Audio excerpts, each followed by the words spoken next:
Hello, everybody, and welcome to the Rocha Revolution. Today, we are honored to be joined by Congressman Menendez from New Jersey. Rob, thank you so much for being here today, brother. Great to be with you, my friend. So we wanted to take today because today is Wednesday, and today is a big day because lots of crazy stuff is happening at the Capitol. We're coming back into session because they're going to be voting on the bill that the Senate just passed. Also, our good sister, Adelita Grijalva is getting sworn in today. Well, hopefully she's supposed to get in. But Rob, give us I know you just got up here and that you're back in the office about what you're seeing on Capitol Hill and what we should expect today. Yeah, well, the first order of business is we're going to get Adelita sworn in. Long overdue. There's no reason she should have not been sworn in immediately after her election was certified. The fact that Speaker Johnson's waited this long is a complete travesty. But Adelita has handled herself with grace. She's going to be an incredible representative for the people of Arizona. And one of the things that she can do as soon as she's sworn in is sign the discharge petition on the Epstein files. So we've been hovering at 217. As folks know, if the speaker won't bring something to the House floor, 218 members can sign what's called discharge petition to force a vote on it. So she will sign that discharge petition. I think people at the White House right now are trying to get Republicans off of it before she signs it. But if they hold firm, she'll be 218 and we'll have movement on that. And thereafter, we go into debate on the rule and a vote on the Senate passed CR. So the rule allows it to come up on the floor for a vote, and then the government, if it passes, I'm not saying it's going to, or it should, or it shouldn't, but if it did pass, would the government immediately start going back into open mode? No, so first, president has to sign it. Okay. The law, obviously, the expectation is that he will, as soon as it gets to his desk, and then that the process begins of opening the government back up. And listen to your question. The problem with the government shutdown is it's not a flip of a switch. Right. So there is going to be in different sectors a challenge and time to get things back up and running, but the process will start, and people will see over the next couple of weeks a back to functioning government. That's good. We'll go back, and I want to come back to the shutdown in a little bit and ask your opinion of the political implications of if we would have kept it open, if we would have shut it down. But before we do that, I think that here on the Rocha Revolution, we talk a lot about campaigns, campaign strategies, and I would be remiss because I know I don't have you for a long time today because you're actually working and trying to do things for the people of New Jersey. Let's talk, for God's sakes, about New Jersey. We had an amazing election there last Tuesday. And for those of you who listened to my episode last week, who've been also listening to the Latino Boat podcast, something crazy happened in New Jersey. Not only did we win, yes, we won. Did we win by historic levels? Yes, we did. But the big thing in New Jersey and the big story coming out of New Jersey is something that the congressman knows really well. This morning, I interviewed Patricia Campos Medina on the Latino Boat podcast, and we talked about this shift in Passaic and these Latino-heavy areas that just a year ago had way overperformed for Donald Trump. And then 1 year later, they overperformed back the other way for Congresswoman Mikey Sho, who's now going to be the governor. Congressman, I know you've got your hand on the pulse of the community there. Give me some idea of why this dramatic shift is happening in New Jersey back and forth. So one is, listen, there's an affordability crisis out there in the country and in New Jersey. And, a lot of people are struggling. And in the last presidential election, they gave President Trump a chance, right? He talked about day one of, if he were to be elected, day one of his administration, prices would go down, right? And he focused on getting the American economy to a place where people feel like they're in a better place, that they and their families are in a better place. And the other thing he did is that he talked about immigration, he talked about the border, but he really signaled that he would be going after these criminals, right? That he would be targeted enforcement to go after, undocumented criminals in our communities, right? And people said, okay, on both things. They said, all right, we'll give you a chance. And on both things, not only has he completely failed, but clearly on immigration, he lied. Right? What you're seeing across the country, the first raid that happened 48 hours after the president was inaugurated was in my district in Newark, New Jersey. You're seeing this, you're seeing the deployment of National Guard in Chicago and LA, and you're seeing a broader, more aggressive, inhumane approach to immigration enforcement that is a complete lie from what he told, not just the Latino community, but all Americans. On the affordability crisis, ask anyone, life is not more affordable in the first 10 months of this administration. If anything, it's gotten more expensive because of tariffs. So people are looking around and saying, I'm barely keeping my head above water. I gave this guy a chance and he's not delivering the results that he promised. So we're going to go give Democrats in New Jersey a chance to deliver. And that's my takeaway is it's about delivering for the American people, for the Latino community. If you can do it, you will have their support. If you make a promise and you fail on it, you will lose their support. So as good as last Tuesday was, it is by no means a spiking of the football. There is an immense amount of work to do, and we have to deliver for the American people. I think that's so spot on. I think me and you've had this conversation, and my phone was lucky enough to where we knocked on 100,000 Latino doors in northern New Jersey for Mikey and the coordinated Democratic campaign that was really good. This year, they brought in a lot of new vendors, us being one of them. We had a coordinated campaign on the ground working with lots of other vendors. One vendor did not have just one control of all the canvassing. So I thought that was a really good thing. And I bring that up to say that what we were hearing at the doors is exactly what you were saying. There were three things that came up a lot at the doors. These are only Latino households, bilingual Latino households. And we heard insurance premiums a lot and the rising cost of healthcare, whether you were on the ACA, whether you had a collective bargaining agreement and all of your raises that had been negotiated were going towards the rising cost of healthcare. So you weren't getting a raise because all your money was going to the rise in the premiums. And then the other thing we heard was utility bills that I think Mikey was on really, really good. And then the cost of like bare necessities, coffee, ground beef, we heard a lot. And also just like regular things that you buy every day, from avocados to onions and things like that. So this affordability piece, I think, was the centerpiece of what we heard at the doors. And then on top of that, when we would ask them about this immigration thing, I want your reaction on this, is even folks from the Dominican, folks from Puerto Rico, folks from Mexico, all of these immigrant families, most of them second, third generations in these really, really deep-seated cultural neighborhoods, said, look, we were with Donald Trump on getting folks out of this country that had broken our laws and were trying to hurt people. We don't want violent criminals, and we want our neighborhoods to be safe. But we did not sign up for them to come in and start raiding schools, daycares, construction sites, where folks that are law-abiding immigrants who may have come here by no fault of their own, quote-unquote, undocumented, who are paying taxes every day. We did not sign up for that. 3,000%, right? And you're seeing it every day on social media, right? You know, hardworking men and women who are heading to a job site, taking their kids to school, and they're having these awful interactions with ICE. And you see that day in, day out. And to your point, it's happening in sensitive places, right? It's happening to sensitive populations. You're seeing children being left in a car, right, where the adult was apprehended by ICE. That's not what people signed up for, right? There are ways to do things, ways to enforce our immigration laws here in the country, but this is beyond what anyone imagined. I always had a suspicion that it was going to go these really dark places. I mean, what you're seeing with people being removed to El Salvador, right? People being removed to Africa, not even a country of origin. You know, we've worked on cases where our team in the district has, where people that have protections here because of the Convention Against Torture are still trying to be removed by this administration, right? So it is a much broader universe of people who are being swept up by ICE, by DHS, and the way they are doing it. So it's the population and the way they are doing it, and combined, this is much more than anyone signed up for, and they're pissed about it. So you're also, as one of your positions in Congress, one of the leaders in Bold PAC. And for those of you who don't know, that's the leadership PAC of the Congressional Hispanic Caucus. They've been very active over the last few cycles. My firm has actually done a small bit of work for this race and that race. We actually worked on the congressman's race for Bold PAC. I forgot about that.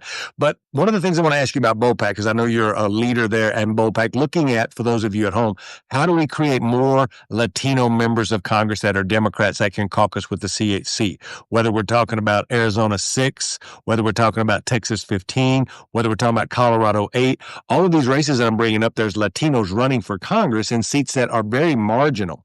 What do you think are the lessons learned from what we just learned on Tuesday night in your home state that you now can take back to Bold PAC to help and more inform this caucus on successful ways to win these other congressional seats? Well, I think it's honestly having a conversation more broadly, right? poll pack knows that we can win with Latino candidates across the country, right? Traditionally, CHC was comprised of members from California, Florida, New York, Texas. Now we have members from Washington, Oregon, across the country, right? So we know that Latinos can win in any state. We know that Latinos can win in non-Latino majority districts, right? And we know that they have the pulse of not just the Latino community, but the districts that they're looking to represent. So what we need to do is recruit them. What we need to do next is support them. And what other groups need to do is get out of the way. Because we know that we've grown the CHC in every cycle that I've been here. So we've done it in difficult environments. So we know that we have the tools and skills and candidates to win. We need to continue to support them and show people that let us lead if you want to take back the majority. I think that's spot on. I want to come back now to where we started the conversation, which is you're back in the halls of Congress. There's going to be a vote on the rules today about this bill to open back up the government. I want to ask you where you're at on that, and then about what you're looking for after this week is over. I know you have been one of the forefront people out front fighting this administration, fighting these Republicans as they're trying to make everyday people's lives more expensive. I've seen you on the record. I've seen you everywhere you're at talking about this piece. So, what's going to happen tonight and what are you going to vote? And then what are you pushing for in the weeks coming? So listen, Republicans are going to pass this bill tonight. For me, it's a complete hard no. Listen, a government shutdown hurts a lot of people. I saw it when I was back in district. We never want to shut the government down, but we have to shut this administration down, especially if they're not delivering the way they said they would for the American people, as we discussed earlier. So, we were holding out for healthcare, right? Because whether it's private insurance, Medicaid, Medicare, ACA, if less people are covered by insurance, no matter where they get their insurance from, then the price of insurance for everyone's going to go up. Right. So the ACA, as you know, was intended to capture this universe of uninsured people who are either not on Medicaid, Medicare, and not on private insurance, and create a marketplace for a lot of small business owners from the Latino community to have access to affordable health care. What we were fighting for is what's called the enhanced premium tax credits, the ACA enhanced premium tax credits. And that makes healthcare more affordable for these individuals, maybe between jobs, maybe suffering something in their family where they have to tend to a family member, or they're starting their own small business and don't have private insurance, right? And it makes healthcare more affordable for that universe of people who are not making a significant amount of money. That means more people are covered by insurance. That lowers healthcare costs and insurance premiums for all of us. That was the fight, is that we can't solve affordability in one bill because Republicans don't give a shit. We have to do it piece by piece. The most important piece that we felt that we could focus on and have a tangible ask was on healthcare. That was the fight. Senate got a promise on a vote. With this administration, with these Republicans, that's not good enough for me. And so, yeah, I'm an easy no on this. It doesn't do enough to solve the challenges that when I'm back home, I hear people talking about. Yeah, I think that that's right. I've owned a small business in DC now for 16 years, and I'm exactly who you're describing. We don't have private health care because we've only got 6 employees at Solidarity, and we make enough money where we don't get any subsidies. So we all sign up on what we call the exchange here in DC. It's DC Health Link is where my kids show up, and not kids, but also the old man here. And I was on TV this morning on CNN talking about this, where I just got my bill, and just like you've told people, all your caucuses said statements are going out. And I got a bill, and again, I pay for the best coverage I can pay for, and I have a lot of privilege, and I make a decent amount of money, so I pay for the platinum plan. And I was paying $2,000 a month for a platinum plan that had no deductible. Again, that's why it's so expensive. Again, I'm 55 years old. I'm not getting any younger. You don't take any chances when you're an old man now. I'm not young like Rob. But when I got my new bill, it was $300 more and it had went up every year since I've been on the exchange, $300 to $500. And I'm thinking about regular folks, and I'm literally looking over here to my desk because I'm now calling the insurance company to find out, what I'm going to get if I have to go back to the bronze plan, which is more affordable for me at $1,400 a month, but it's got a $7,500 deductible, Congressman. Like regular folks, and again, I see my privilege. I get to make money. I get to work with all these congressmen and do good work and all the things. But I think about that man and woman, and when you and the caucus first started saying that we're going to draw a line in the sand over healthcare, and I was like, healthcare? Is this really where people are? Could we do groceries or gas? And then, knocking on the doors in New Jersey is what really taught me a lesson. I was like, they were spot on because it was the number one or number two thing that people said, look, I got a house payment that's the most expensive, and the second most expensive expense that I have is my health care bill every month. Even guys in the local construction trades and others are like, look, we're making more money, but it's all going towards our health care. I think that this is a thing for the midterms, and I think a lot of people are going to be talking about the Democratic Party. Would you agree? 3,000%. And we need to continue to talk about healthcare. And by the way, I would love to solve all of it, right? I would love to do more housing policy here in Congress, right? Make housing more affordable. Because I know in New Jersey, that's one of the top challenges that people have. We hear about it all the time. We hear about healthcare. We hear about the cost of goods. We hear about going grocery shopping. We hear about childcare. We hear about elder care. Listen, Democrats have plans for those things, right? Like we're ready to go. We just need the majority to get the work done. So, but if we have to pick and choose and what we think what we can get done in this Congress, healthcare has to be the center of it, especially because those tax credits are expiring at the end of the year. So it's a looming deadline that we have. We should be having the conversation. We should have something in the bill that extends the enhanced tax credits. But that is the conversation to have right now, because when people are looking around at their family, they want to take care of them, right? That is in our community, especially. We want to take care of not just our family, but each other. One of the best ways that you can ensure your family's safety and health is by making sure that they have health care insurance so they can get the care and coverage that they deserve. I know I only got you for a few more minutes, so the last three are really easy. And the first one is to explain to the folks that are listening where your district is in New Jersey. Oh yeah, sure. So it's right across from Lower Manhattan. So it's Hudson County, so Jersey City, Union City, North Bergen, Weehawken, West New York, two parts of Newark, the Ironbound. If you've ever been to Newark Penn Station, the North Ward, if you've ever been to Branch Brook Park, and then Elizabeth. So all Latino majority district, all densely populated, 13 municipalities, because a lot of people living in a tight place. It's an incredible place. One of my favorite things about the district is when my grandparents left Cuba, they ultimately ended up in Union City. Union City at some point had the second highest population of Cubans in the United States outside of Miami, right? Wow. Now there's only, your handful of abuelas, right, that are still Cuban, but you have a Salvadorian, Colombian, Mexican, Peruvian. It's that whole next generation, right, of immigrants, and they're coming to the same place to start their American story. You see that throughout the district. It's one of the many reasons that I love it. So that's a little bit about the district. I'd go on for hours about it, but I know raising my family. It's great, and I know you have a wonderful young family. I love your wife. Two last questions, really easy. The second one is, you're at the All-Star game. You're batting cleanup. It's your first time going up. You got to tell the listeners, what's your walk-up song? What song gets you pumped up? What song do you play as you walk up to take your bat? Gasolina. Woo! That's a good one. It'll get the crowd going. That's right. I like it. And the last one is either the thing that the food, and it's the meal you look most, that was your favorite meal growing up, or it could be the favorite meal that your wife cooks, or it could be the favorite meal that your mother made for you. What's the one meal that beyond everything else that somebody has made for you? What is it? So that would be my aunt and my grandmother when she was with the us. tia. We'd have lechon, right, on Christmas Eve.